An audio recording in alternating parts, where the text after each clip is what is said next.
you searching for fulfillment?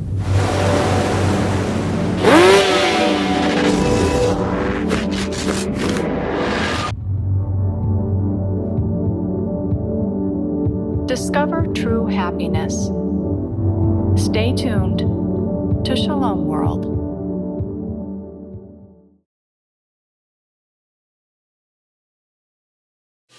Where is God in the midst of COVID-19?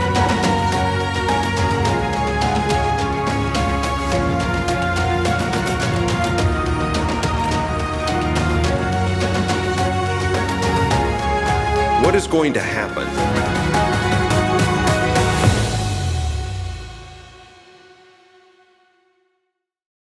Hello and welcome to Hope Spot on Shalom World. I'm Robert Feduccia, your host, coming to you from Nashville, Tennessee in the United States. Hope Spot is designed to give you hope and insight during this time of a global pandemic with COVID-19.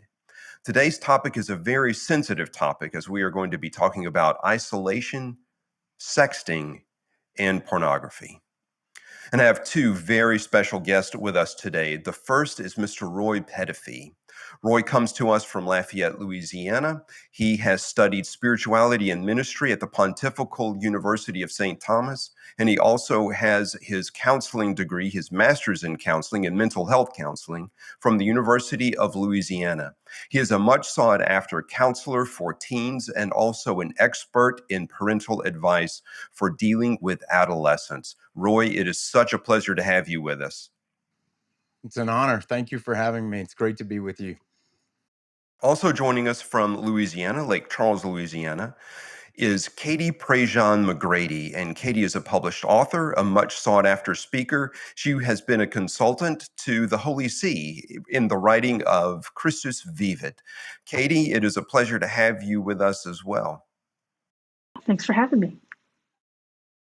Roy, I want to go to you first with this. In preparation for the show, I saw that traffic to a particular pornography website has increased by 18% over the previous 30-day period prior to lockdown. Could you give us an insight as to why you think that is? Yeah, I think there's a couple of reasons. I think one is what in psychology we call the time displacement theory of problem solving. So, one of the simplest ways to solve some problems is to replace the time where you would spend doing it. And so for the vast majority of users or abusers, as we would say, of pornography, both men and women, it's not something that they will necessarily leave work to go and do. It's something that they will do in their quote unquote downtime or in their discretionary time. And so what's happened over the quarantine is that we've just thrown open a vast amount of discretionary time and isolation and loneliness. Mm-hmm. And we may talk about this later, but loneliness and boredom are two really powerful triggers, emotional triggers that tend to kick in for folks and them wanting to seek out pornography. And there's a deep sense of loneliness and often, I think for some, even unconscious loneliness. And the other piece of it right now is that there are not a lot of other options. So a lot of the coping skills that we're finding as therapists that we would direct folks to. So go to the gym, get out of the house to go work out. So they're doing home workouts.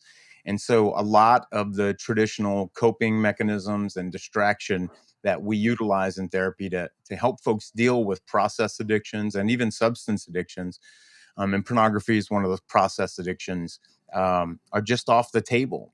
So they're having to deal with fewer tools in their toolbox and make greater use of them than before. So those are, I think, a couple of reasons. Mm-hmm. Katie, I was really struck that Roy had said men and women. I think there's a perception that this is only something that young males deal with, but that is not your experience, is it, Katie? So in my experience, it is men and women, just like Roy said, and especially with young people. Women are less likely to speak about it. Young women are less likely to speak about it because of a sense of shame, which I think everybody carries when it comes to a pornography addiction. But there's this stigma that, that's a boy problem. And so if a young woman were to speak up and say, this is something I struggle with, they'll feel like nobody else potentially would relate to them, or they'd be very immediately judged. And so I think it's definitely a both problem, but we really only hear about it from the male perspective. That is changing, especially with this conversation, but and the work that's being done, especially within college campus ministry programs, to help young women own it and seek healing. But yeah, it's a both and problem. It's something I struggled with and didn't know that other women struggled with it until I finally spoke with a mentor in faith who encouraged me to seek help and said, "You're not alone in this." Yeah. So I want to go back to you, Roy, from this standpoint. And I firmly believe that nature and grace work together, and that if there is something that is bad for us spiritually, that there's a physical manifestation of that as well. What makes pornography dangerous from a mental health standpoint and also a physiological standpoint? So, what mental health is going to certainly be founded on the physiology. So, there's going to be a lot of sameness there. There's going to be a lot of parity there. So, what the reasons things are bad for one's mental health in terms of addiction, the lack of freedom that comes in when one gets addicted to something and they don't have the power to be able to say no to it. Um, Physiologically, one of the realities is the brain chemicals, especially when pornography is connected to masturbation, sex outside of marriage. The chemicals that it releases in the brain, there are bonding chemicals that are released in the brain. And so what I've found in working with who I'm going to call victims of pornography, I'm not trying to victimize people, but today it's so prolific and it's so accessible that literally so many people just stumble onto it. What I find with them is that there's all of these inordinate and disordered attachments to people who they don't know. And one of the catastrophic downsides to that is to the detriment of their primary attachments, not only their romantic attachments, but their other relational attachments. So it affects the brain in terms of the bonding chemicals. But by far the biggest chemical in the brain that pornography is going to work on is dopamine. And there's lots of research dopamine's being studied more than any other neurotransmitter right now. But that it is when pornography and masturbation are combined, the release of dopamine is even higher than a hit of crack cocaine in the brain. And that type of surge of dopamine, and that's just the escalation of it. But even the viewing of pornography keeps it at a level that's higher than the use of cocaine and use of many other substances, consistently higher. And so what happens in the brain is that the brain gets used to that stimulus producing dopamine, and it says, well, I'm just going to stop. If you're going to use this to produce dopamine, I don't need to do it on my own. And so it's incredibly tragic. And the feedback loop on it is so fast. It's instant. It's instant. Even if you take a pill, it takes about 30 minutes for that to get into your system. And so it's a 30-minute feedback loop, whereas pornography, it's milliseconds. Wow. Yeah. Wow, that's chilling, Roy. Katie, I do appreciate your own disclosure with that. So we're hearing, I mean, it's chilling what Roy has described to us. But as a spiritual woman, could you talk about what it does spiritually to us and the ill effects it has beyond just the physiological effects? Yeah, well, the physiological effects definitely bridge into that spiritual life, right? That feedback loop, it's this instant hit, like Roy has said. And so, in the spiritual side of things, we become very attached to this sin, and we think, oh, I'm making this free choice. But when you're addicted to something, it's not a free choice anymore. You've become a slave to it. And that brings in a sense of both isolation and shame, which makes it even harder to confront that sin in confession, especially if you're face to face, because you have to look at another person and say it, to admit it to a friend or a family member. That's why there's often secret folders on somebody's computer, or you go into private browser mode because you don't want people to know what you're doing. It's not something that you shout from the rooftops until you've been healed, right? But even then, people hesitate because there is this fear of judgment, because there's this understanding of, I know that this has cut me off from God, and I'm not quite sure if he could ever love me again. And if he can't love me again, then anybody that finds out about this could never love me again. I remember when I first started confronting my addiction, and the Holy Spirit works in funny ways. It wasn't something I wanted to talk about, but I think that it's important for people to hear women who have gone through this and who have found healing. I went to a priest, and my priest said, I want to walk with you through this, and I want to spiritually guide you, but I also want you to find a trusted female mentor who can love you through this and who may have some experience. And one of the first things she encouraged me to do, almost akin to the 12-step program of addiction recovery, there's this part where you confront what you've done and you apologize to the people in your life. Not necessarily that a pornography addiction had hurt my mom or my dad or my sister, but it had definitely isolated me in ways that had caused me to act out.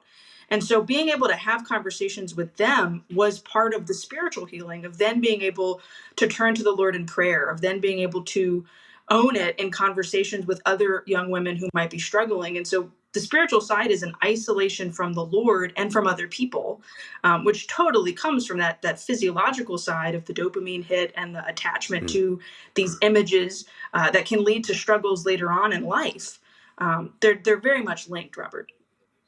So here we are at a time of shelter in place, and there is a lot of isolation. And perhaps this is a rather intuitive answer, but I'm going to ask, why is isolation such a trigger, Katie?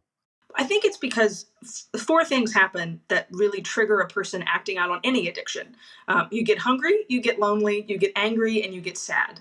And the same way that in marriage, you should never fight with your spouse if you are in one of those moments, and the same way that you should never make a massive decision when you're in a place of desolation, oftentimes when we're hungry, angry, sad, or lonely, we start to do those things to fill that time. And so just like Roy said at the start, when we're in an isolation, self-quarantine, even if we're with our family, working from home, school's canceled, we can't see our friends, we can't do those things that keep us busy, our mind might start to drift, our mind might start to wander. We begin to feel a little sorry for ourselves, we begin to feel lonely. When you watch these things, when you do these things, all of a sudden there's this coping, and you feel a little better for just a split second.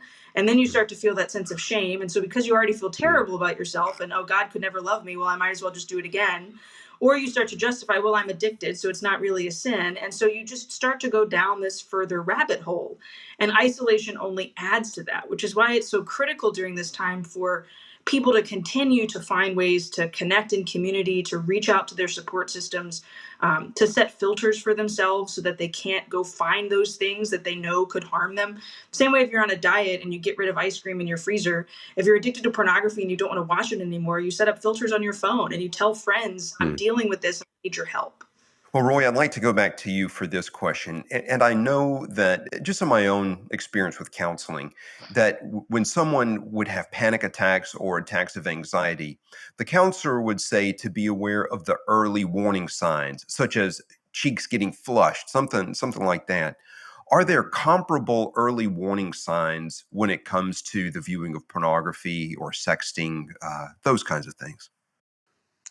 Yeah, and with anxiety, that's a great question. With anxiety, they're certainly more common. We see a lot of consistency around where anxiety shows up in the body. And that's one of the questions we often ask folks, especially with process addictions, because there's such a you would think that they're very connected to their bodies in those moments, but in fact, they're not. They're disconnecting from the body. And so to bring awareness back to their bodies, and with anxiety, there's a lot of consistency, not as much with pornography, but to when folks feel themselves, and again, I'm working a lot of times with young men whose level of self-awareness could vary greatly. Where do you feel it in your body? So it's more of to refer back to that wonderful answer that Katie just gave of when you're hungry, angry, lonely, sad. I would add tired onto that as well, fatigue. When you're in those places, where do you feel that in your body? And then more importantly for pornography, it's to really be able to analyze your environment. Most folks who struggle with pornography, there is a time of day. There are a set of circumstances that will line up to create a perfect storm for them. And the more of those circumstances that are stacking up. So for instance, it's when I'm alone, perhaps. It's maybe when it's not sunny outside. Maybe it's at the end of the day. Perhaps it's on a weekend. It's when I'm in my room and no one's home, to figure out what those are for you, and to be able to be aware of those in addition to what's going on in your body. And it just takes a lot of honesty. It takes an incredible amount of honesty and an incredible amount of grace to fight this temptation and addiction. All right, I want to pick up on something that you had said, Roy, and I think that that's true. As much as I love teens, and I do, I will always identify as a youth minister. They haven't necessarily developed that skill of self-awareness. So in that void, that's the parent's role. Amen. What Yeah. are the warning signs, or are there things that parents need to be aware of? Because when the child is not self-aware, it's time for the parent to be aware. What does the Yeah. parent need to be aware of in order to help or to mitigate that kind of an environment, especially now So- during COVID-19? Yeah. And I will get a lot of pushback from parents when I say this. But I will say, for an adolescent that's 15, 16 years or under, the majority of, if that adolescent's looking at pornography, then that's really the parent's lack of responsibility and acting on that. As a parent, if I allow my son to go in a private room with a browser that I'm not monitoring on his device, there is a 100% chance at some point he will be looking at pornography. And perhaps a 60% chance if it's my daughter. It's certainly boys are much more. And so to understand that, and to check your teen's browser regularly, and to have rules that say you cannot delete what's on your browser. Now, they can get around all the browser through YouTube. There's lots of different apps that they can use. And so that's where a program, and I think Katie might talk a little bit more about like Covenant Eyes, or some sort of software monitoring for them, where there's an accountability piece in there as well. So I think those are things that parents can do. And the other final thing I would just say is, parents can talk with young people about the dangers of what pornography does to their brain. And it's such a subject with such a huge amount of shame that they should probably err on the side of younger. By the time your kid's in middle school, you should be talking with them about what pornography does, in the brain. And parents are like, oh, well, I don't want to put it in my kid's head. Well, if they're in a brick and mortar school, they're going to be exposed to it. They've certainly heard about it. And I want to talk with my kids about it before anyone else. There's something in the spiritual life that I really like using this phrase, and the phrase is agere contra, to go against the grain. And it is hard once a brain rut has been established. It is so hard to get out of that. So, Katie, I want to go to you. What are some real practical things that we can do to get out of that brain rut and go against the grain of what we've been wired for, particularly when it's unhealthy? Yeah. So, I mean, Roy's point to, we wouldn't let a young person walk into a private room with a device that has the whole internet at hand. The statistics are showing that these young people who are exposed are younger and younger when they're exposed. And usually the first exposure is accidental. It's an ad that pops up at the end of a YouTube video. It's Right. it's the commercial that flashes through, and then a friend says, "Oh, hey, you want to go see something else?" So it's usually that rut has begun to form, sometimes through somebody's, it's not their fault. But then to go against it, we have to find alternative activities that can still provide a sense of, okay, I've done something fruitful, even though pornography and masturbation is the furthest thing from fruitful.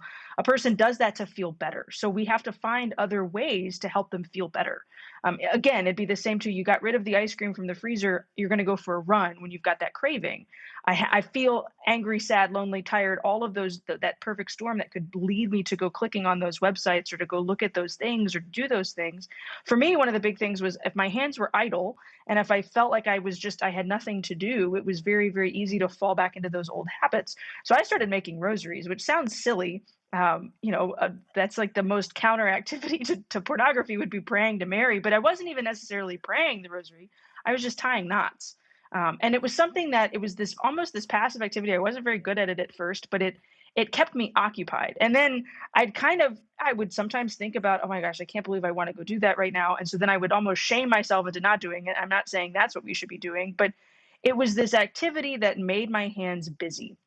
For some of my friends that have dealt with this, and for young people that I've worked with and walked through, for them the first step is I have to put the device out of my bedroom. I have to give my phone to somebody else. I have to go have a conversation with somebody and say, this is how I'm feeling right now. And that's where an accountability partner really comes in handy. Not just the knowing that this app on my phone would text somebody or would email somebody and then they would reach out, but putting it on myself to reach out to my sponsor, to this person that can help me, and to really have that conversation, but getting rid of the device. Another very simple, practical thing that a lot of people have become fans of when it comes to, I want to fight this, and so this is how I'm going to do it, is exercise. Whether it's a CrossFit community, there are CrossFit communities that exist in the world specifically for addicts to pornography and masturbation, who they join these communities. They know the people around them are supporting them in kind of two fights, the get healthy and the fight against this. And because it's something physical that I can do, and that's really where it comes down to, physical activity can counteract this very negative physical activity that this person might be drawn to. There's also a component of a lot of thoughts, especially for young women. There's this element and this component of, you just begin to think, your mind begins to wander. And so it's super helpful, I found, and I know a lot of young women who have found this, to then go listen to talks. So there's hours and hours of Catholic content on YouTube available through podcasts. Reading is one thing, and there are excellent spiritual books, but that sometimes is this very, I have to sit and I have to pay attention and I might get bored and my mind might start to wander. But I can put a talk on that I found on a Shalom World or on YouTube or a Steubenville playlist, and I can listen, and note-taking, doodling, drawing in the midst of listening and trying to write those key points out can be super helpful in both engaging myself. I'm doing something physical, but I'm also learning something, and my mind is paying attention to something different. Even if it is just simple stories or very basic homily from a Sunday Mass, it can still help me think of something different. And then eventually your mind hopefully begins to forget about the way those triggers were there. Oh, that's terrific. Roy, would you like to add anything to that? If I might, I love that, and it's the analogy that I would use would be, if you're going to go on a long trip, you're going to want to make sure that you fill your vehicle up with gasoline before you go. You're not just going to fight and go, well, let me just make sure I know where all of the gas stations are. So it's a reactive exercise, replenishes dopamine, and it gets the levels of dopamine high. I mean, people who struggle with pornography can literally feel themselves craving the dopamine, and exercise will make sure that you're maxing out on your body's natural production of dopamine, and it will make you much less susceptible to the craving. Katie nailed it. Absolutely right. Yeah. And the rosary thing, by the way, accesses a different part of the brain, which is brilliant. And it gets you out of the limbic just system. switches your head. And it's wonderful. Absolutely. And this is where Catholicism is something that I feel like is so powerful, in that we've got tools, and not just Catholicism, but any sort of prayer tool. So the rosary or the Divine Mercy Chaplet while walking would be wonderful. In nature, even better. Going to the Adoration Chapel and probably getting on your knees in the Adoration Chapel if you're able to, and praying the rosary. Engage the body and engage the senses. Wow. Yeah. Well, Katie Prejean McGrady, Roy Petitfils, it has been a terrific conversation. Very practical, very helpful, very insightful. So I appreciate both of you coming on for us today. Thank you. Thanks for having us. So as we heard, isolation, anger, sadness, loneliness, these are real triggers. And what we can do is we can become aware that these are triggers, and we can have a displacement of these things. Just as Katie said, if we're going to give up ice cream, we need to eat something healthy, to move towards something healthy, to be active, exercise, something to do with our hands, and also to know that God's grace is there. And God's grace is helpful in accountability by having filters on our phones, and then also person-to-person accountability. Again, thank you to Roy, thank you to Katie, and thank you for joining us around the world here at Hope Spot on Shalom World. We'll see you next time.